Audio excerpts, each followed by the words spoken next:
les decía, bueno, básicamente entonces la idea era una pequeña presentación sobre la situación energética y en todo caso después un paneo sobre lo que hacemos en el grupo. Entonces, 2 o 3 cuestiones primero sobre algunas cuestiones muy generales de energía, ¿no? Algunas conceptualizaciones. Bueno, nosotros entendemos como energía todo aquello que se suministra o se quita de un sistema material para moverlo o transformarlo. Pero de cualquier manera asumimos que la concepción de la energía no es solo un tema técnico, sino que tiene también aspectos culturales, políticos, económicos, sociales, etcétera, que la mirada sobre la energía, como van a ver a lo largo de la carrera también, tiene que ver con otros aspectos también, o sea, van a haber aspectos vinculados a las leyes, a la normativa, a la regulación, a la relación con la economía, a la relación con las necesidades de la gente. Bueno, entonces la energía tiene esa posibilidad, no es solamente un fenómeno físico, tiene otras características también. Y cuando hablamos de energía, en realidad también hablamos de materia, que para nosotros energía y materia son 2 caras de una misma realidad física, ¿no? En función de eso, específicamente cuando uno habla de energía en términos físicos, asumimos que hacen falta que se den 3 condiciones para que una energía pueda ser utilizada en determinados contextos. Uno es que existan los convertidores adecuados para utilizar esa energía, porque nosotros no utilizamos la energía en sí misma, el petróleo como tal, o el gas como tal, o el viento como tal, sino que utilizamos esos recursos convertidos mediante esos convertidores adecuados, que puede ser un molino eólico, una máquina, un transformador, etcétera. Son los convertidores que nos permiten aprovecharnos de una fuente energética. La otra característica que que hace falta para poder usar energía es que esté disponible en el lugar que se necesita y en el momento que se necesita, ¿no? Porque si no lo tengo en el lugar, no lo tengo en el momento, no la voy a poder usar, y eso es lo que permite hablar de líneas de transmisión o de acumulación para usar en otro momento, acumulación de energía para usar en otro momento que no es el que se produce esa energía. Entonces, siempre para pensar en la utilización de energía necesito pensar en estas 3 patas, ¿no? O sea, que haya convertidores, que esté disponible en el lugar y que esté disponible en el momento que necesita. Dicho esto, ha habido una relación muy larga entre el desarrollo de la sociedad, el desarrollo de la especie humana y la energía, ¿no? Y ha habido diferentes etapas. De esto hay muchos trabajos de investigación que hablan de determinadas etapas, etcétera, durante la historia humana, que algunos lo dividen, por ejemplo, en esto, el momento preagrícola, el agrícola avanzado, el preindustrial, el industrial avanzado, y en cada etapa se caracterizó por una cantidad de energía utilizada y por una serie, y por los convertidores, qué convertidores se utilizaron. Entonces, al principio, lo que sería la era preagrícola, estamos hablando de la era en que la especie humana eran cazadores-recolectores, ¿no? O sea que estamos hablando casi 400.000 años de historia de la especie humana, ¿no? En donde básicamente la única energía disponible era la de la tracción propia, o sea, la de la fuerza humana y el fuego, prácticamente. Hubo 400.000 años donde la única energía que se usaba era la de los músculos y la del fuego, y por supuesto la energía acumulada en los alimentos que se recolectaban, porque ni siquiera se sembraba, ¿no? La siguiente era es la era agrícola, ¿no? Con varias etapas de la era agrícola, donde en realidad ya ahí se realiza una especialización, porque el hombre lo que hace es seleccionar determinadas especies vegetales que pueden tener un rendimiento energético mayor desde el punto de vista del rendimiento fotosintético, ¿no? Y seleccionar esas especies y priorizar esas especies. Imaginémonos que hubo 400.000 años del primer periodo, y desde la época de la que empezó la agricultura hasta acá son 10.000 años. O sea, el grueso de la historia humana fuimos cazadores-recolectores y usamos casi solamente el fuego. A partir de esta época agrícola es cuando se empiezan a usar herramientas, por ejemplo, que son convertidores. La rueda es un convertidor, digamos, ¿no? El arado es un convertidor, en definitiva, que multiplica la energía del cuerpo humano o la energía de los animales para obtener más energía. Todos estos periodos históricos implicaron que a medida que vayan pasando los periodos, la humanidad cada vez usó más energía, cada vez utilizó más energía en lo que significa energía per cápita, la energía que usa cada persona, como la energía total, porque se incrementó la población.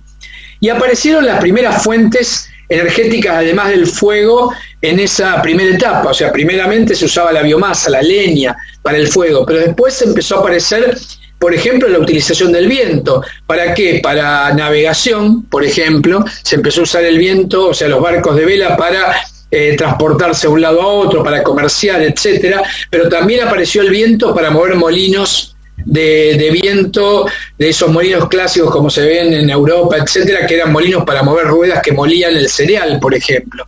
O en esa época empezó a usarse también la energía hidráulica, en un primer momento para hacer exclusivamente mover ruedas que también movían maquinaria para mover cereal, por ejemplo, o sistemas hidráulicos que permitían elevar el agua para hacer riego en determinadas zonas. Entonces, todo ese periodo duró miles de años, en los cuales las principales fuentes energéticas fueron fuentes, si se quiere, renovables prácticamente, o sea, el sol, la fotosíntesis para producir biomasa, el agua, el viento, etcétera.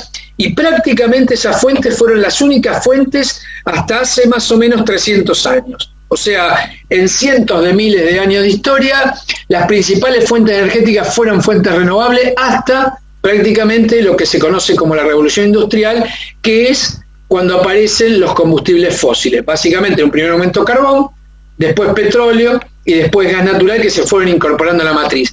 Que en definitiva, ¿qué son esos combustibles? En realidad son, en definitiva, también combustibles producidos que tienen o que vienen de la biomasa, pero que están fosilizados bajo la tierra a partir de procesos que duraron miles de años para poder, en definitiva, transformar esos recursos biológicos, recursos biomásicos, en los combustibles que hoy conocemos como el petróleo, el gas y el carbón. Si vamos a una foto tal vez un poco más actual, nosotros veríamos, por ejemplo, que en los últimos 150 años la población mundial se multiplicó por 5, más o menos, 5,5 aproximadamente. El crecimiento del consumo per cápita por 9 se multiplicó, con lo cual, si cada uno de los habitantes incrementó su consumo de energía en 9 veces y a su vez hubo 5,5 veces más población, estamos diciendo que el crecimiento de la cantidad de energía utilizada se multiplicó por 50 en 150 años. Y como vemos en la gráfica esa, además de la derecha, la franjita verde que se va abajo da cuenta de que hace 150 años prácticamente la principal y la única energía era la biomasa, que prácticamente siguió siendo igual, y el resto, o sea, todo eso gigante que creció que se ve a la derecha, digamos, es básicamente el peso que han tenido los combustibles fósiles para ocupar toda la matriz energética, lo que se conoce como la matriz energética mundial. O sea, básicamente carbón entró primero, que es la franja amarilla más abajo, la franja gris que está en el medio es el petróleo, y la otra franja media amarillita que sigue arriba es lo que sería el gas natural. Pero básicamente vemos que casi un 90% de las fuentes energéticas que se utilizan hoy son fuentes fósiles, que son fuentes no renovables. Si lo viéramos en lo que ocurrió en los últimos 50 años, veríamos, para no confundirlo, en la gráfica de la derecha, fíjense, en el año 65 este era el consumo de energía, en el año 2010 aproximadamente era o sea, 3 veces más. En esos 50 años se multiplicó por 3, y el grueso, como decíamos, de las fuentes energéticas son petróleo, gas y carbón. O sea, que lo que tenemos es, como vemos arriba a la izquierda, es un crecimiento exponencial de la cantidad de energía utilizada en el mundo, básicamente sostenido por la existencia de reservorios muy grandes de combustibles fósiles que pudieron dar cuenta de esto, porque la ventaja que han tenido, que tienen los combustibles fósiles en función de los 3 primeros ejes que planteábamos, es que los combustibles fósiles son tienen una alta intensidad, o sea, muy poco volumen o en muy poco peso comparado con la biomasa, tienen mucha energía incorporada, se pueden transportar relativamente fácil con respecto a otros combustibles y existen convertidores para esto. Se desarrollaron en la revolución industrial convertidores, o sea, calderas, motores de vapor, motores de combustión interna, en definitiva son convertidores que permiten, en definitiva, aprovechar o transformar esa energía interna, la energía interna de los combustibles fósiles en energía mecánica o energía calórica o en electricidad. Entonces se produjo este crecimiento exponencial. En un primer momento, ¿cuál fue la primera preocupación? Bueno, que estábamos frente a una matriz con 90% de combustibles fósiles, de combustible o de fuente energética que se van a terminar, porque indefectiblemente se van a terminar los combustibles fósiles. Ya ha ocurrido el pico del petróleo, está por ocurrir el pico del gas, y seguramente en el presente siglo se va a terminar el petróleo y se va a terminar el gas, posiblemente quede algo de carbón, pero se van a terminar. Entonces, en un primer momento el mundo entró en pánico cuando se vio que el 90% de la energía que utilizábamos viene de fósiles y que los fósiles se van a terminar. Ahora, esto fue tal vez la primera preocupación respecto al tema energético. La segunda preocupación, o la preocupación que apareció después, pero que se hizo más importante, es cuando se constata, que eso es ahora, en este siglo, en el siglo XXI, que se termina de constatar que está ocurriendo el proceso de calentamiento global y cambio climático, que sobre eso ya no hay duda científica. Esto se terminó de corroborar en el año 2005-2006 en el tercer informe del panel intergubernamental de cambio climático, y está constatado que existe el calentamiento global, que está produciendo impactos fuertísimos y que las causas principales del calentamiento global y del cambio de clima tienen que ver con la emisión de gases de efecto invernadero, y que las 2/3 partes de la emisión de gases de efecto invernadero del planeta tienen que ver con la quema de combustibles fósiles. Esto puso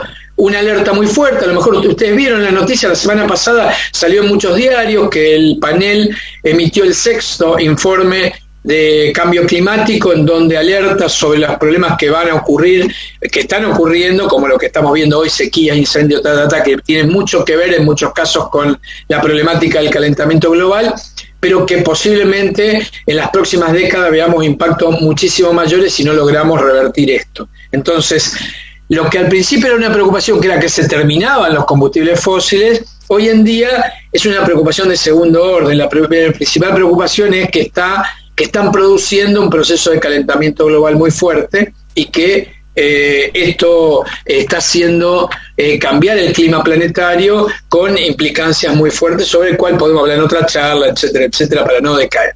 Pero hay otras características del sistema energético que también son interesantes para recrear. Una es que el sistema energético actual es cada vez menos eficiente, o sea, necesito cada vez más energía para producir energía. Cuando empezó la era del petróleo, yo invertía una unidad de energía y obtenía 100, porque el petróleo era más fácil de obtener. Yo hacía un pozo y surgía petróleo en muchos lugares, entonces tenía que invertir menos energía. Ahora, esos petróleos fáciles y baratos se terminaron, con lo cual hoy en día producir una unidad de petróleo de fracking, por ejemplo, porque como el que se produce en Vaca Muerta, yo con una unidad de energía obtengo 3, 5 unidades, o sea, bajó de 1 a 100 a 1 a 3. Con lo cual, por cada unidad de energía que yo produzco, necesito muchísima más energía poner en juego. Y la otra característica también del sistema energético, que me parece que es muy importante, es que es un sistema muy desigual, que hay muchísima gente que no accede a condiciones dignas en la energía, y esto es una problemática global, mundial. O sea, hay muchísima población en situación de pobreza energética, hay muchos habitantes del mundo que no tienen acceso hay casi 1.000 millones de personas que no tienen electricidad del mundo, hay 2.000 millones de personas que cocinan con leña en condiciones que afectan a su salud. Entonces, también esto hace crisis pensar, bueno, pucha, ¿cómo creció tanto la energía? Y todavía hay 1.000 millones de personas que no tienen electricidad. Bueno, eso tiene que ver con también cuál es la lógica del sistema, cómo funciona el sistema energético, a quién atiende, y bueno, eso es habitualmente es otra de las preocupaciones que tenemos también los ingenieros sobre estas cuestiones. Deben haber visto el momento que hay muchas organizaciones de ingenieros, como Ingenieros Sin Fronteras, etcétera, que trabajan estas temáticas específicamente de cómo resolver temas vinculados a pobreza energética desde la ingeniería, por ejemplo, también, ¿no? Entonces también hay un mundo también allí al cual podemos aportar también desde la ingeniería, más allá de temas específicamente técnicos, para poder también imaginar espacios de actuación o lugares donde podemos desenvolvernos como profesionales también. Si viéramos entonces ahora un repasito de cómo está la situación energética, entonces el mapa es así. De todo, cuando hablamos de energía en general, no hablamos de electricidad, ya vamos a ver la diferencia, ¿no? Porque la electricidad es solo una pequeña parte de toda la energía. Entonces, si hablamos de energía en general, de toda la energía consumida en el planeta, 79,7, casi 80% son combustibles fósiles. El 7% de toda la energía que consume el planeta es leña. O sea, ustedes pueden ver que, por ejemplo, el principal combustible de los países de Centroamérica es leña. Y cuando decimos leña, es leña, o sea, es maderitas que la gente busca alrededor de sus casas para cocinar, calefaccionarse, etcétera. Y esto es la principal fuente energética en Centroamérica, en gran parte de los países de África y gran parte de los países de Asia, hoy, año 2021, ¿no? O sea, aún miles de millones de personas, como les decía, más de 2.000 millones de personas cocinan con leña en un hogar abierto, hoy en día, digamos, ¿no? Entonces, para ubicar cuál es el momento, o sea, tenemos en un mundo en el cual tenemos Bitcoin, donde tenemos monedas virtuales y donde hay gente que cocina con 3 maderitas para poder y inhalando ese humo para poder vivir, ¿no? Entonces hay toda esa rama de desigualdades, ¿no? Y bueno, y después un 10% serían lo que se denominan fuentes renovables modernas, que sobre las cuales trabajamos básicamente nosotros, que son biomasa, hidroeléctrica, eólica, solar, geotérmica, biocombustible, etcétera, para ver un panorama general. Si vemos en qué se usa la energía en el mundo, después vamos a ver la diferencia con Argentina, en qué se usa la energía en el mundo, fíjense, la mitad de la energía se usa para calentamiento y enfriamiento de edificios, o sea, la mitad de la energía está vinculada a la infraestructura edilicia del mundo. Estos son casas, edificios públicos, fábricas, etcétera, y la mitad de la energía se va ahí. El 30% de la energía se va en el transporte, y el 17% que está planteado ahí es lo que se utiliza de energía para producir electricidad, ¿no? O sea, la electricidad es el 10%, el 17% de todo el consumo de energía. Después hay algunas disquisiciones para hacer, pero no me voy a detener aquí para no hacerlo más largo, pero para tener una idea de cuál es el peso de la electricidad. A veces tenemos la percepción de que la electricidad nos brinda más servicios, pero en realidad medido, porque para poder hacer estas cuentas y para poder comparar, yo tengo que poner todo en las mismas unidades, ¿no? Si no, no podría estar comparando. Cuando pongo todo en las mismas unidades, la electricidad representa eso. Si vemos ahora el caso de la electricidad solamente, o sea, acá no estamos parando sobre ese 17% de la energía consumida del mundo, en la electricidad el 72% depende de fuentes fósiles y el 27% es renovable. Acá hay un peso mayor de la fuente renovable y tiene que ver con que las fuentes renovables están mucho más maduras para producir electricidad que para otras cosas. Por ejemplo, está más madura para producir electricidad que para calor todavía, o para enfriamiento, o para transporte. Entonces, por eso se utiliza básicamente para producir electricidad. Che, cuando les parezca y que tengan preguntas, corten y pregunten. No pasa nada, si no hacemos al final, ningún problema, ¿eh? O si ven que voy muy rápido, avísenme. Pero bueno, eso para contarles. Y esto es, lo anterior era una foto, esto es más o menos un trayecto del año 93 hasta acá, de cómo fue cambiando la estructura energética del mundo, que en realidad no fue cambiando mucho, porque lo único que pueden ver ustedes ahí es que creció casi al doble, un poquito menos del doble en esos años, pero las fuentes energéticas no cambiaron mucho. Todas han seguido creciendo más o menos parejo, o sea, ha crecido el petróleo, ha crecido el carbón, ha crecido el gas, y también han crecido las renovables, pero en un porcentaje muchísimo menor, porque fíjense, las renovables son esta línea naranjita chiquita que está acá, que vienen de la nada en los 90 y que ahora empiezan a tener un peso, pero que todavía es menor en la estructura regional. No me detengo acá, pues después les mando la presentación, pero esta es la estructura de América Latina. Sí, les voy a mostrar acá, más o menos América Latina tiene en su estructura de fuentes América Latina tiene una particularidad, no hay mucho carbón en América Latina, entonces tiene menos peso que en el mundo el carbón. Entonces, si uno ve la torta de América Latina, es la más grande que está acá abajo aproximadamente, entonces tenemos 46% de petróleo, 23% de gas y 16% de bioenergía, donde bioenergía es básicamente leña, ¿no? Leña, o también hay que incorporar ahí todo lo que tiene que ver, por ejemplo, con etanol en Brasil, que es combustible líquido producido de caña, y que, como Brasil es grande, tiene un peso grande acá. Y como vemos, la matriz de América Latina es un poco menos fósil que la global, pero cuando vemos regionalmente no ocurre lo mismo. Por ejemplo, México tiene una matriz más del 90% fósil, Argentina tiene una matriz más del 90% fósiles, pero globalmente América Latina tiene un poquito menos de fósiles que el mundo por esta cuestión de que tiene poco carbón, y no me voy a detener mucho más en América Latina. Si después tienen algunas preguntas, los vemos. Un informe entonces breve de cuál es la situación nacional respecto a energía. Esto habitualmente se saca de información que provee la Secretaría de Energía o el Ministerio de Energía de la Nación, que hace lo que se denomina balances energéticos nacionales, desde los cuales se saca información respecto a la matriz. Este es el diagrama de flujo de un balance energético nacional, donde comienza desde los recursos, lo que son las fuentes primarias de energía. Las fuentes primarias de energía son las fuentes tal cual las encontramos en la naturaleza, por ejemplo, el petróleo, el gas, el viento, el sol, pero esas fuentes hay que transformarlas, como decíamos, a través de los convertidores. Por ejemplo, yo transformo el petróleo en una refinería en nafta o en gasoil o en diésel para poder utilizarla en un motor.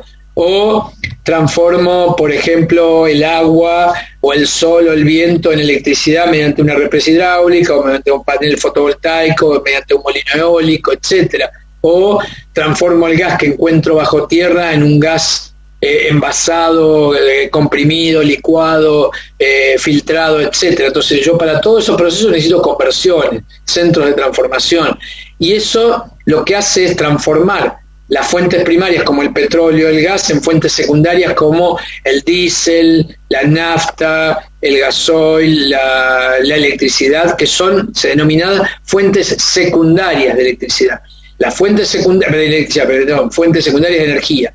Las fuentes secundarias son las que van al consumo y después son convertidas en el consumo o por un motor de combustión interna, o por una lámpara que me ilumina, o por un ventilador de techo que me da viento o aire, o por una heladera que me da frío para los alimentos, que son otros convertidores también de energía en ese marco. Si vemos la producción primaria de energía, fíjense, en Argentina tiene una matriz muy fósil, tiene un 55% de gas y un 35% de petróleo, es una matriz de fuente. Esto es lo que se produce de energía.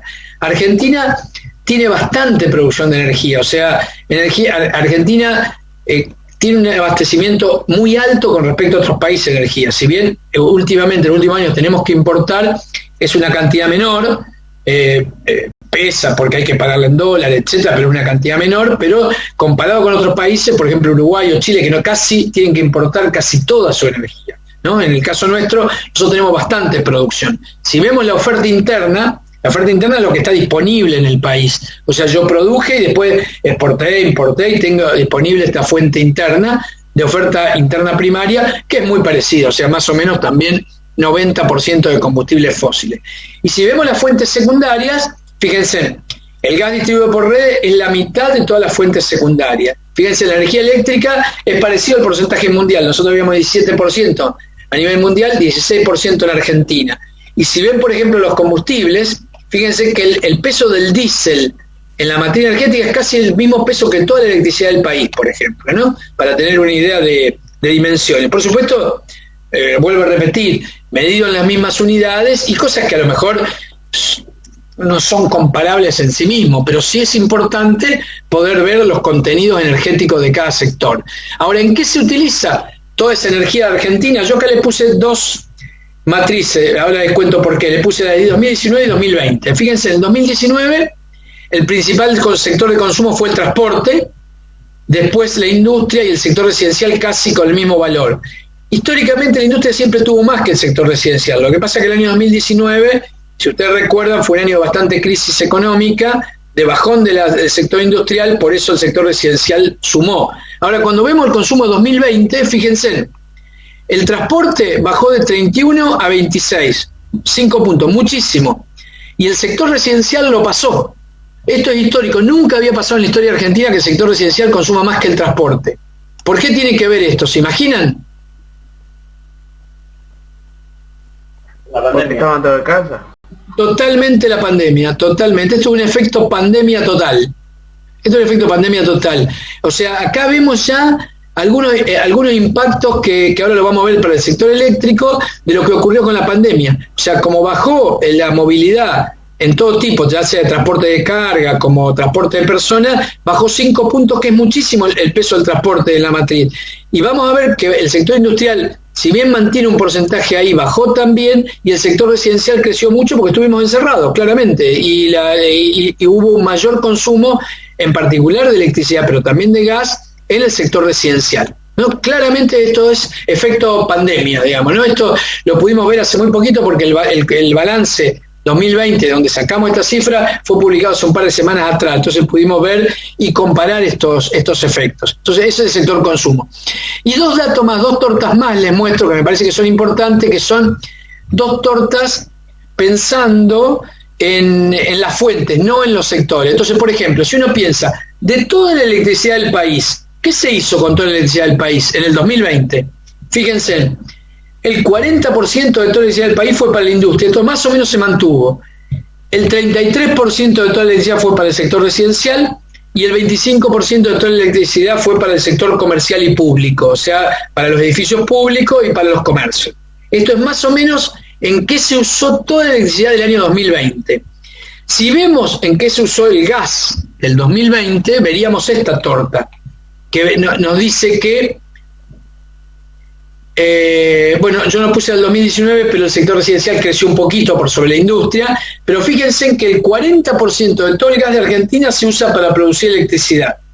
Esto es un tema que está en discusión permanentemente. ¿Por qué? Porque habitualmente sobre todo los últimos 6-7 años, estamos con déficit de producción de gas y estamos importando algo de gas, y en particular parte de ese gas se usa para producir electricidad.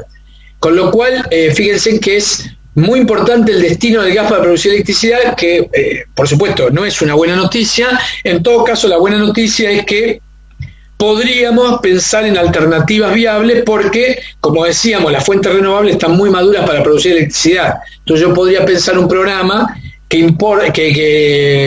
intente producir más energía eléctrica con fuentes renovables para de esa manera desplazar el gas de producción de generación eléctrica y tratar de ahorrarme importaciones de combustible, de gas importado, como está viniendo habitualmente como gas comprimido que llega a puertos regasificadores como el de Bahía Blanca o el que está paralizado ahora en Escobar. Pero bueno, para tener una idea de la estructura.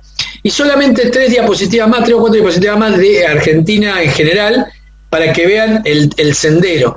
Esto es desde 1960 a 2018, ¿no? Entonces fíjense como fuente primaria, solamente no me di cuenta de poner el marcador, la pizarra para marcar, pero si ven a la izquierda, o sea, el primero, la energía creció desde esos casi 20.000 a casi 80.000, o sea, casi se multiplicó por 4 casi la cantidad de energía primaria que usa Argentina en estos 60 años, y si se fijan, el grueso en el año 60 era petróleo, que es lo verde, yo lo veo verde, y el gas era ese poquito que está arriba, medio rosa, medio salmón, no sé qué color es, y termina siendo gran parte de la matriz. O sea, lo que vimos en estos 50 años es una penetración muy fuerte del gas a partir del descubrimiento en un primer momento del yacimiento de Loma de la Lata, que fue un yacimiento muy gigante que pensamos que nos iba a servir para 2 siglos y que ya se agotó, ya lo agotamos en 40, 50 años, pero que implicó que esa sea la estructura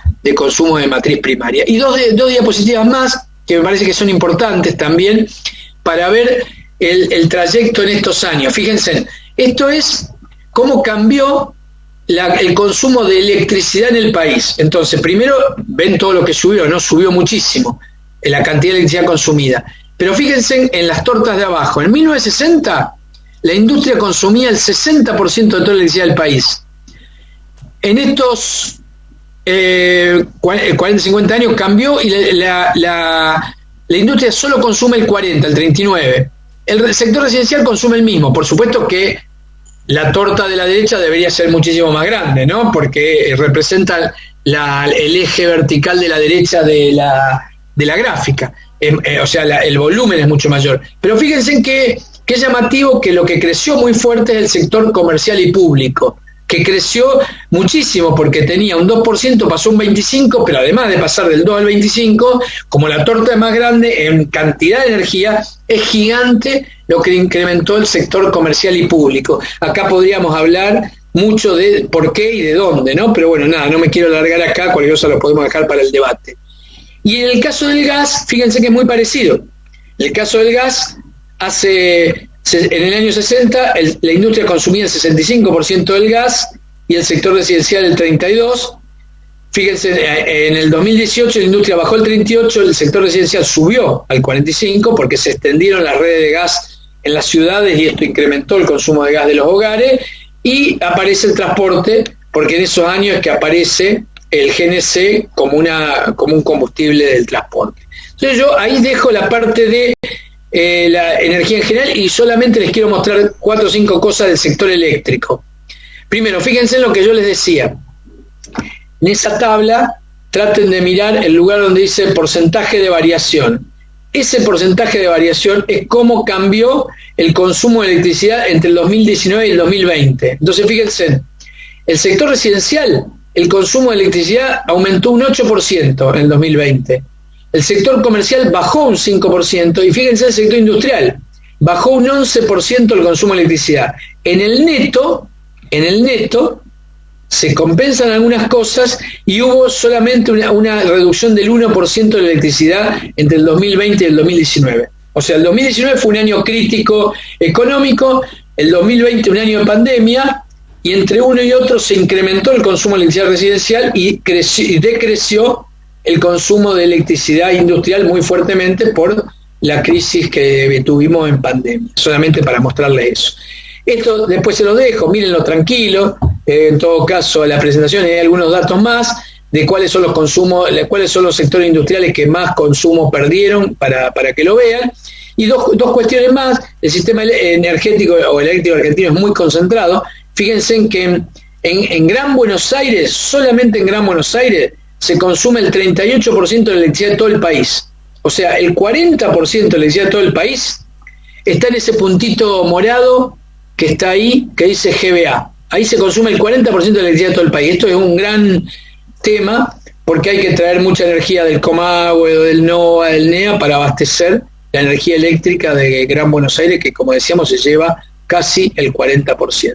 Si contabilizamos litoral y provincia de Buenos Aires, fíjense en que suman 12 y 11 más, estamos hablando que casi más del 60% de la energía del país se consume en esta zona naranja que está ahí de litoral y GBA, ¿no? Es una deformación importante que tenemos. Y el otro tema que es interesante para ver es cómo varía la estructura de consumo entre días fríos y muy calientes, producto de la mala climatización que tenemos, la mala aislación de los edificios que tenemos en el país y la necesidad de climatización artificial. No me voy a detener acá, si ustedes quieren después reforzamos sobre esto. En definitiva, la generación de electricidad en Argentina en el año 2020 dependió en un 61% de combustibles térmicos, o sea, de centrales térmicas, básicamente a gas, fuel oil, diesel oil. Esto es un gran problema. Esto hace 30 años atrás no superaba el 40% la generación térmica y la hidráulica representaba otro 40%. El problema es que no hubo más nuevas represas hidráulicas en los últimos 20, 30 años, y lo que crecieron fueron las centrales térmicas, ¿no? Entonces es un gran problema, primero porque son contaminantes, consumen combustibles fósiles y además son combustibles no renovables que cuesta conseguirlos y que además tienen esos inconvenientes. Y si vemos cómo es la generación renovable de electricidad, que viene creciendo pero lentamente, bueno, hace 2 días tuvimos un pico muy fuerte y no me acuerdo en qué momento salió publicado, ahora hace 2 o 3 días, un 24% de la electricidad de todo el país en ese momento estaba siendo abastecida por renovables. Se dio la casualidad que había mucho viento, mucho sol, etcétera, sumamos el 24%, lo cual es histórico.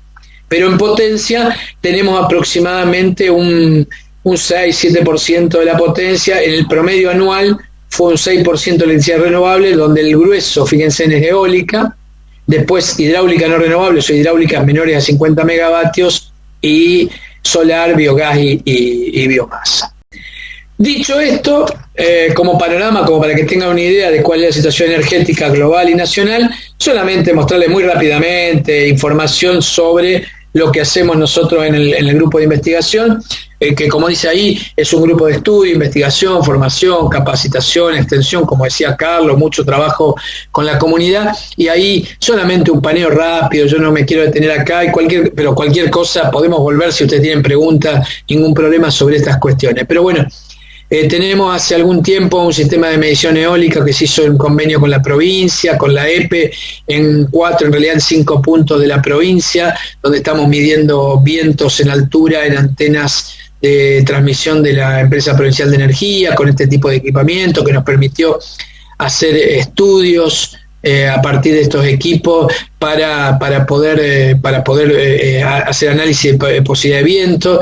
Tenemos también proyectos de estudios de ambiente, de recurso eólico en ambiente urbano. Tenemos un punto de medición en el CEMAR, en la antena de comunicaciones del CEMAR, que estamos midiendo hace mucho tiempo, y ahora también estábamos midiendo vientos en el edificio del CEMAR para hacer, con un convenio con la Universidad de Comahue, estudios sobre cómo afecta la edificación y la rugosidad del terreno, la variabilidad de los vientos dentro de las ciudades, para poder estudiar la posibilidad de energía eólica dentro de ciudades, el equipamiento que tenemos instalado en las diferentes antenas. Esta creo que es la antena del CEMAR, en donde pueden ver ustedes ahí, en la que está ahí en San Luis, Balcarce, Moreno y Rioja, pueden ver este instrumental que está puesto ahí.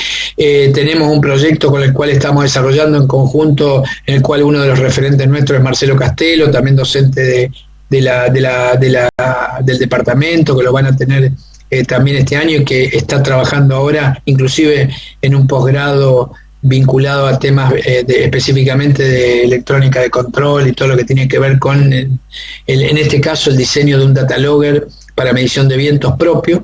Estamos diseñando un data logger de vientos propio que ya está prácticamente finalizado, ya en realidad no ha finalizado, ya ha tenido varias etapas y varios modelos diferentes que están siendo evaluados.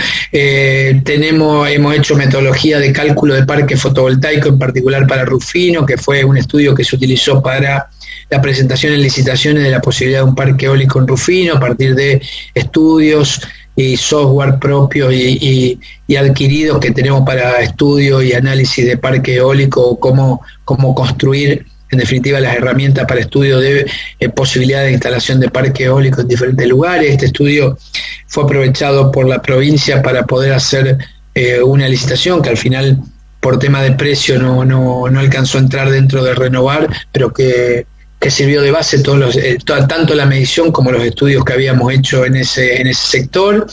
Estos últimos años estuvimos involucrados en un proyecto bastante grande, con muchas instituciones, con CAMESA, con el INTI, con la Secretaría de Energía, y fuimos parte de llevar adelante en la cooperativa de Antro una experiencia piloto de red inteligente y de generación distribuida con energías renovables, de una comunidad de unos 15.000 habitantes, y allí fuimos parte de una etapa donde se desarrolló, colocamos 1.000 medidores inteligentes que están en funcionamiento hoy, que están siendo estudiados y que están analizando tanto el funcionamiento de los medidores desde el punto de vista eléctrico como todo el sistema de comunicaciones.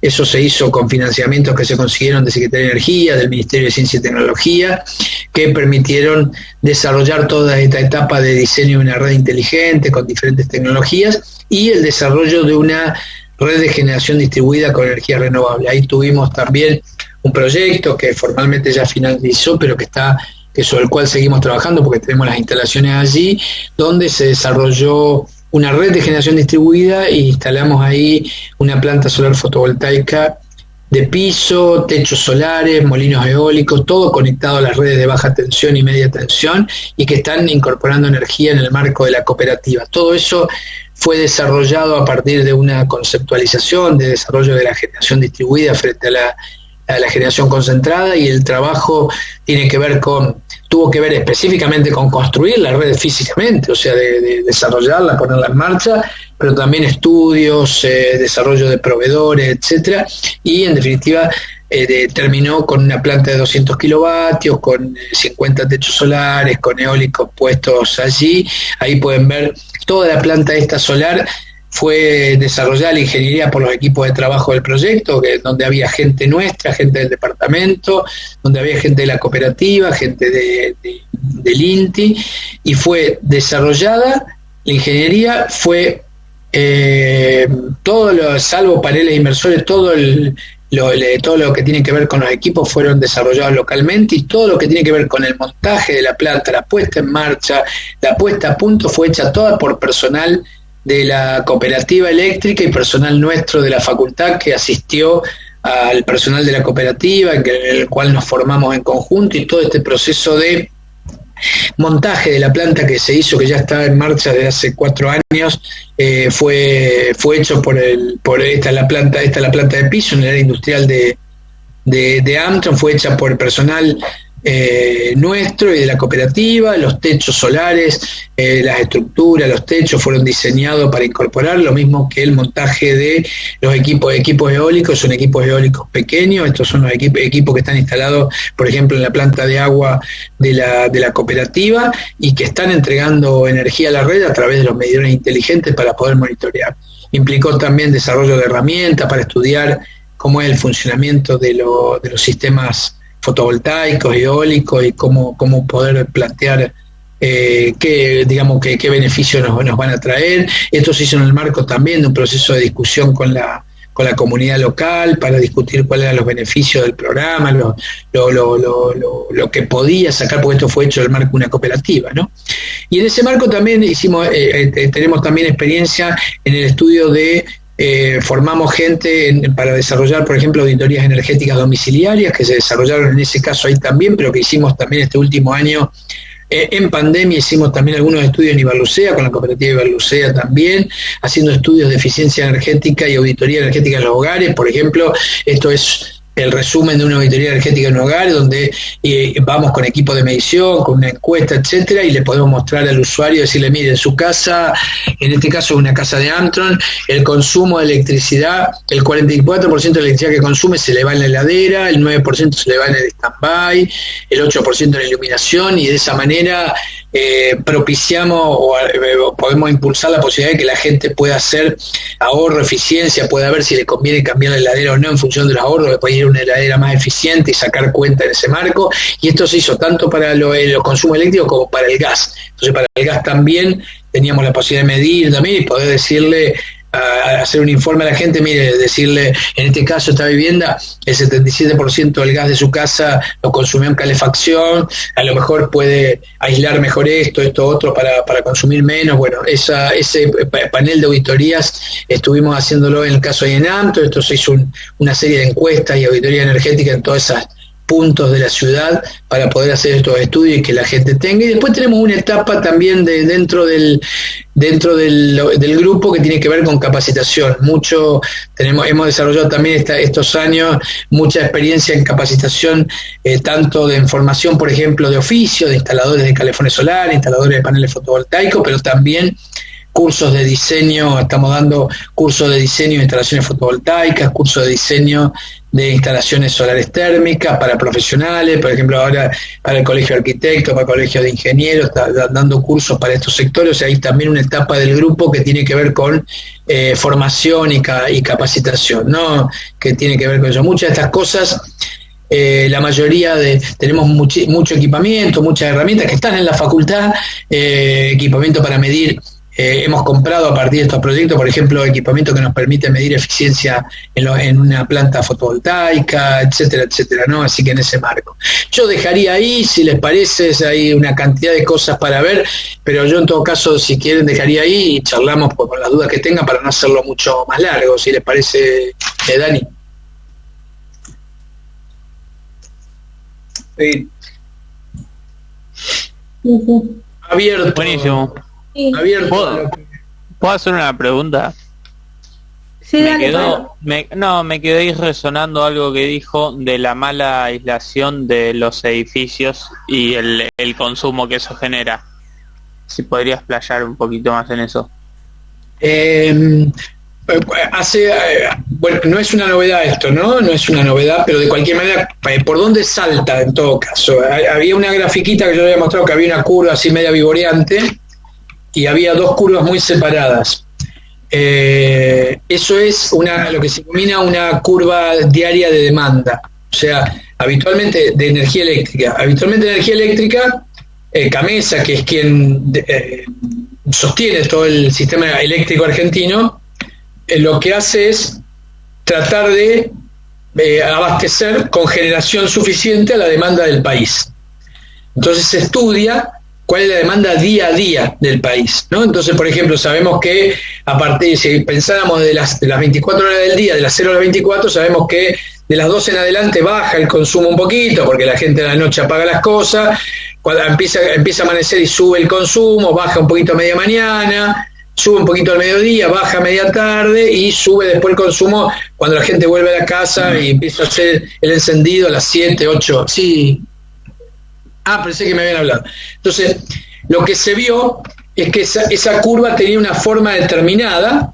Un día, por ejemplo, X, por ejemplo, un día de verano, que tengo 30 grados de calor, por ejemplo, 30 grados de temperatura, tengo un consumo determinado, que a lo mejor implica un pico de, pongámosle, 15.000 megavatios. Cuando yo digo 15.000 megavatios, quiere decir que si el pico de potencia multiplicado después por el tiempo me da energía, pero el pico de potencia en ese momento es de 15.000 megavatios, yo tengo que poner en marcha 15.000 megavatios de generación, o sea, máquinas por valor de 15.000 megavatios para abastecer esa energía. ¿Qué es lo que se empezó a ver a partir de los últimos años? Que en determinados momentos, por ejemplo, un día, hoy hace 30 grados, supongamos un día de calor normal, de verano 30 o 32 grados. Mañana tengo un pico y hace 38 grados. Lo que se empezó a ver es que la demanda subía exageradamente. O sea, en lugar de 15.000 megavatios de potencia, yo necesitaba poner en juego 25.000. ¿Eso qué implica? Que yo tengo que tener máquinas, generadores disponibles al pedo durante mucho tiempo, disculpen, para ponerlo en marcha un día que subió la temperatura porque se hizo mucho calor, 2 o 3 días al año, digamos. Cuando se empezó a investigar por qué apareció esta demanda, el grueso de esta demanda apareció por lo que fue la gran incorporación de equipos frío-calor en el país en los últimos 10 años. Entonces, cuando se analiza eso, porque se dio una venta masiva por varias razones. Primero, porque la gente en algún momento tenía un mejor poder adquisitivo, los equipos se abarataron y mucha gente compró equipamiento de esto, ¿no? Lo cual está bien, no es un problema en sí mismo. Pero ¿cuál es el problema? Que en definitiva lo que se vio es que esa necesidad tan grande de energía para enfriar, porque lo mismo ocurre en invierno, entre un día de 5 grados y un día de 0 grados, lo mismo ocurre en invierno. Entonces, lo que se analiza es que uno de los problemas centrales es la falta de algún tipo de calidad y de certificación de las construcciones que garanticen una eficiencia térmica mucho mejor en el sentido de pérdida de calor o de frío. Y esto tiene que ver con las aislaciones, básicamente, con la calidad de los muros, de los techos, con la calidad de la vivienda, por supuesto, ¿no? Con la calidad de las aberturas, etcétera. Y esto implica un impacto fuerte. Imagínense que hay un estudio publicado hace muy poquito, muy interesante, después yo voy a mandar la página porque hay muchos estudios interesantes sobre eficiencia nuevos, que indican que si hoy la mitad de las casas del país mejoraran un 50% nada más su eficiencia, nos ahorraríamos 10 millones de metros cúbicos día de gas. Esto estamos hablando, en el país se consume más o menos por día unos 130 millones de metros cúbicos. Estamos hablando que casi nos ahorraríamos el 10% del gas solamente mejorando la aislación de la mitad de las casas del país. Y yo, una vez que mejoré las aislaciones, ese gas me lo ahorré todos los años, digamos, ¿no? Entonces, el tema de eficiencia energética, el tema de las aislaciones, el tema es muy importante, es un tema poco visible en general, pero es muy importante a nivel país cuando uno lo ve, porque a lo mejor uno no tiene los incentivos para hacerlo, o porque la energía resulta barata, o porque los equipos resultan muy caros, o porque los materiales para aislar resultan caros. Pero a nivel país, el ahorro, cuando uno suma todo, es muy fuerte. Entonces ahí muchas veces hay que pensar en qué tipo de herramienta, de normativa, de regulación de política puede ser útil para esto, que a lo mejor no te resulta viable a vos, pero si lo hacemos todos, el país gana mucho y todos ganamos en definitiva, ¿no? ¿Se entiende la idea? Sí, se entiende. Gracias. Eso me refería. Pero bueno, pero después hay muchos temas vinculados a eso, muchísimos temas, ¿no? Vinculado a el tema de eficiencia, si uno los quiere nombrar con un título, ¿no? Pero hay muchos temas anexos a eso que son muy interesantes, porque en muchos casos tenemos que ver no necesariamente cómo generar más energía, sino cómo consumir mejor. Sí, es como cuando tenés todos los empalmes sueltos en la casa, va a perder un montón. También, exacto, en diferentes razones. Fíjense, yo no sé si ustedes vieron ahí en el consumo ese que les mostré de la casa, esa casa consumía el 10% de electricidad en stand-by. ¿Saben lo que es stand-by? Sí. ¿Con todo apagado? O sea, todo lo que queda prendido cuando ustedes creen que está apagado. Todo lo que queda prendido cuando ustedes creen que está todo apagado. El microondas que está prendido, que no se apaga, el televisor que no se apaga, el módem que no se apaga, el aire acondicionado que queda prendido. Cuando uno suma todos esos consumos, suman en muchos lugares el 10% del consumo y están las 24 horas. Por eso el 10% de los consumos. Entonces, por eso es muy interesante, y eso, la verdad, ¿se podría modificar? Sí, claramente, porque en realidad es un problema de, por ejemplo, de normativa de los equipos que les exijan que no tengan stand-by los equipos, porque después uno puede hacer cosas, puede conectar una zapatilla y desenchufar la zapatilla con las cosas, por ejemplo, de la computadora, entonces si no quiere que queden al pedo, digamos, en stand-by. Porque todos los transformadorcitos que tenemos conectados, dando vuelta, si no tengo algo de eso, quedan en stand-by, ¿no? Entonces, bueno, eso es un problema que debiera, para no dejarlo al libre albedrío de los usuarios, debiera haber una normativa donde, en definitiva, termine prohibiendo el diseño de equipo, la venta de equipo que queden prendidos. Digamos, ¿qué necesidad hay que me quede el microondas siempre con la pantallita LED prendida cuando no lo uso, etcétera, por ejemplo? Bueno, y eso, fíjense, es el 10% del consumo de los hogares.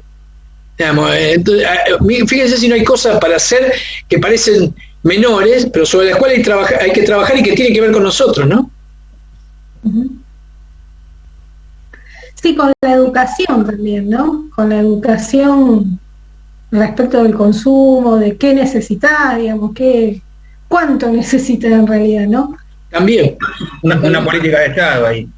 Sí, ahí por eso, porque a lo mejor a vos no te hace mella, a lo mejor el 10% en la electricidad, bueno, qué sé yo, aunque hoy suma, ¿no? Aunque hoy suma por el precio, pero nada, está claro que ayuda si hay un incentivo por parte del Estado para poder resolverlo, ¿no?